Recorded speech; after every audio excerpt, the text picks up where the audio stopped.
Ito pala guys yung Batanes of the East ng Dingalan, Aurora. Yan o, napakaganda, di ba? Hindi naman na rin mas maganda na lang yung nasa gilid ng tayo ng kalsada kasi kitang-kita rin din naman kaysa yung mamamangka tayo, pupunta tayo dito sa isla, di ba? Mas maganda yung nakikita na lang kaysa punta pa doon mamamangka, di ba? Sabagay, kung sa nag-a-adventure, pwede naman talaga. Pero dito lang ngayon, yung makita mo lang yung buong isla, siguradong mai-enjoy ka na sa ganda, di ba? Kaysa yung lalapitan, iha-hike pa, di ba? Yung dito lang naman, kitang-kita lang naman din mga guys, so di ba? Napakaganda. Ito pala yung tinatawag na Batanes of the East ng Dingalan, Aurora. Yan. Napakaganda nga talaga guys.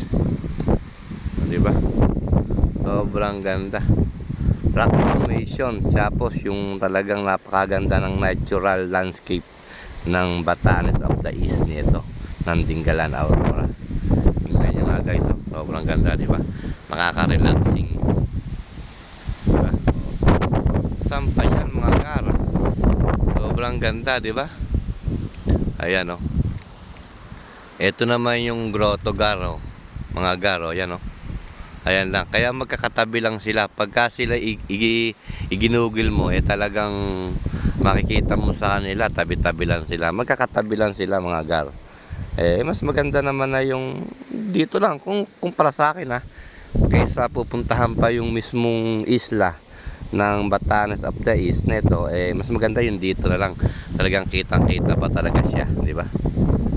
Hindi na kahit hindi na kahit hindi na puntahan sa mismong lugar. Ayan, dito naman kitang-kita naman ayun oh. Grabe, di ba mga gar? Sobrang ganda. Oh, you know? Grabe, di ba?